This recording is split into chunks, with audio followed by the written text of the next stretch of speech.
ಓಂ ಶ್ರೀ ಗುರು ಬಸವಲಿಂಗಾಯ ನಮಃ.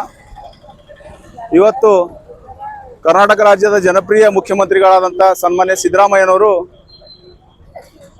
ಬಸವ ಕಲ್ಯಾಣದಲ್ಲಿ ವಚನ ವಿಶ್ವವಿದ್ಯಾಲಯ ಸ್ಥಾಪನೆ ಮಾಡೋಕ್ಕೋಸ್ಕರ 25 ಎಕರೆ ಭೂಮಿಯನ್ನು ಮಾಡಿದ ಪ್ರಯುಕ್ತ ಎಲ್ಲ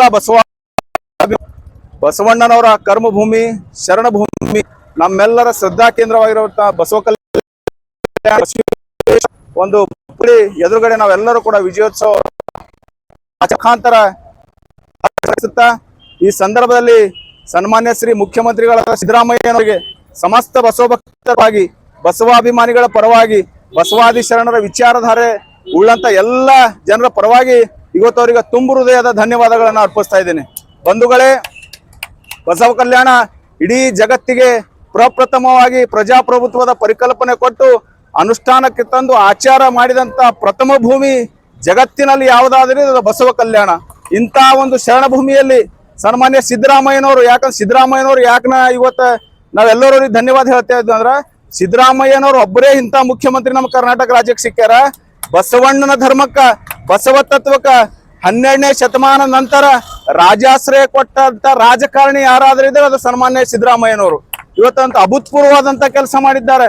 ವಚನ ವಿಶ್ವವಿದ್ಯಾಲಯ ಸ್ಥಾಪನೆ ಮಾಡೋದ್ರ ಮುಖಾಂತರ ಬಸವಣ್ಣನವರ ವಿಚಾರಧಾರೆಗಳು, ಶರಣರ ವಿಚಾರಧಾರೆಗಳು ಇಡೀ ಜಗತ್ತಿಗೆ ತಲುಪಿಸಬೇಕು ಅನ್ನುವಂತ ಮಹತ್ ಉದ್ದೇಶ ಇಟ್ಟುಕೊಂಡು ಆ ಕೆಲಸ ಅವರು ಮಾಡಿದ್ದಾರೆ.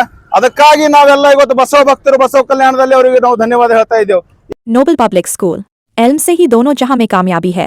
Sky sunshine school step towards better future, Jaishankar colony, Shanti Niketan ground, Basavakalyan. ಈ ವಚನ ವಿಶ್ವವಿದ್ಯಾಲಯ ಸ್ಥಾಪನೆ ಆಲಕ ಪ್ರಮುಖ ಕಾರಣಕರ್ತರು, ಸರ್ಕಾರದ ಗಮನ ಸೆಳೆದಂತವರು, ಮಠಾಧೀಶರ ಒಕ್ಕೂಟದ ಅಧ್ಯಕ್ಷರಾದಂತ ಪೂಜ್ಯ ಶ್ರೀ ಬಸವಲಿಂಗ ಪಟ್ಟದೇವರು, ನಮ್ಮ ಜಿಲ್ಲಾ ಉಸ್ತುವಾರಿ ಮಂತ್ರಿಗಳಾದಂತ ಸನ್ಮಾನ್ಯ ಶ್ರೀ ಈಶ್ವರ ಖಂಡ್ರೆ ಅವರು, ನಮ್ಮ ಬಸವ ಕಲ್ಯಾಣ ಕಾಂಗ್ರೆಸ್ ಮುಖಂಡರು, ಮಾಜಿ ವಿಧಾನ ಪರಿಷತ್ ಸದಸ್ಯರಾದಂತ ವಿಜಯ್ ಸಿಂಗ್ ಅವರು, ಇವರೆಲ್ಲರಿಗೂ ಕೂಡ ಬಸವ ಭಕ್ತರ ಪರವಾಗಿ ನಾನು ಈ ಸಂದರ್ಭದಲ್ಲಿ ತುಂಬು ಹೃದಯದ ಧನ್ಯವಾದ ಹೇಳಿ, ಮತ್ತೊಂದ್ಸಲ ಸಮಸ್ತ ಬಸವ ಭಕ್ತರ ಪರವಾಗಿ ಸನ್ಮಾನ್ಯ ಸಿದ್ದರಾಮಯ್ಯನವರಿಗೆ ನಾನು ಧನ್ಯವಾದ ಹೇಳಿ ನಾನು ಮಾತು ಮುಗಿಸ್ತೀನಿ. ಓಂ ಶ್ರೀ ಗುರು ಬಸವಲಿಂಗಾಯ ನಮಃ. ಇವತ್ತು ಬಸವ ಕಲ್ಯಾಣದಲ್ಲಿ ಅಣ್ಣ ಬಸವಣ್ಣನವರ ಅಭಿಮಾನಿ, ನಮ್ಮ ನೆಚ್ಚಿನ ಮುಖ್ಯಮಂತ್ರಿಗಳು, ನಮ್ಮ ಬಸವ ಅಭಿಮಾನಿಗಳಾದಂಥ ಸನ್ಮಾನ್ಯ ಸಿದ್ದರಾಮಯ್ಯ ಸಾಹೇಬರಿಗೆ ಈ ಸಂದರ್ಭದಲ್ಲಿ ನಾವು ಕೋಟಿ ಕೋಟಿ ಅಭಿನಂದನೆಗಳನ್ನು ಸಲ್ಲಿಸಬೇಕಾಗಿರ್ತದೆ. ಇವತ್ತು ಬಸವ ಕಲ್ಯಾಣದಲ್ಲಿ ಒಂದು ವಚನ ವಿಶ್ವವಿದ್ಯಾಲಯಕ್ಕೆ 25 ಎಕರೆ ಜಮೀನನ್ನು ಕೊಟ್ಟಿದ್ದಕ್ಕಾಗಿ ಮಾನ್ಯ ಸಿದ್ದರಾಮಯ್ಯಕ್ಕೆ ಮತ್ತು ಘನ ಸರ್ಕಾರಕ್ಕೆ ಈ ಸಂದರ್ಭದಲ್ಲಿ ನಾನು ಅಭಿನಂದನೆಗಳನ್ನು ಸಲ್ಲಿಸುತ್ತೇನೆ. ಇದಕ್ಕೆ ಹಗರಳು ದುಡಿದಂತಹ ನಮ್ಮ ಜಿಲ್ಲೆಯ ಉಸ್ತುವಾರಿ ಸಚಿವರುಗಳು ಮತ್ತು ಒಂದು ಅಪರೂಪದ ರಾಜಕಾರಣಿಯಾದಂತಹ ಸನ್ಮಾನ್ಯ ಈಶ್ವರ್ ಖಂಡ್ರೆ ಅವರಿಗೂ ಕೂಡ ಈ ಸಂದರ್ಭದಲ್ಲಿ ನಾನು ನನ್ನ ಪರವಾಗಿ ಮತ್ತು ಕಲ್ಯಾಣ ನಾಗರಿಕರ ಪರವಾಗಿ ಅಭಿನಂದನೆಯನ್ನು ಸಲ್ಲಿಸುತ್ತೇನೆ. ಅದೇ ರೀತಿ ಸನ್ಮಾನ್ಯ ಮಾಜಿ ವಿಧಾನ ಪರಿಷತ್ ಸದಸ್ಯರಾದಂತಹ ಮತ್ತು ನಮ್ಮ ನೆಚ್ಚಿನ ನಾಯಕರಾದಂತಹ ವಿಜಯ್ ಸಿಂಗ್ ಸಾಹೇಬರಿಗೂ ಕೂಡ ಈ ಸಂದರ್ಭದಲ್ಲಿ ನಾನು ಧನ್ಯವಾದಗಳನ್ನು ಸಲ್ಲಿಸುತ್ತೇನೆ. ಇದೇ ರೀತಿ ಬಸವ ಕಲ್ಯಾಣದ ಜನ ನೋಡಲಿ ಮತ್ತು ಬಸವ ಕಲ್ಯಾಣ ಅಭಿವೃದ್ಧಿ ಪಥದಲ್ಲಿ ಸಾಗಲಿ ಅಂತ ಈ ಸಂದರ್ಭದಲ್ಲಿ ಹೇಳಿ ನಾನು 2 ಮಾತುಗಳನ್ನು ಮುಗಿಸ್ತೇನೆ. Jai Hind, Jai Karnataka. School style cancel, यहाँ लर्निंग मिलती है क्रिएटिव ट्विस्ट के साथ. Knowledge park the creative school, creativity is our subject.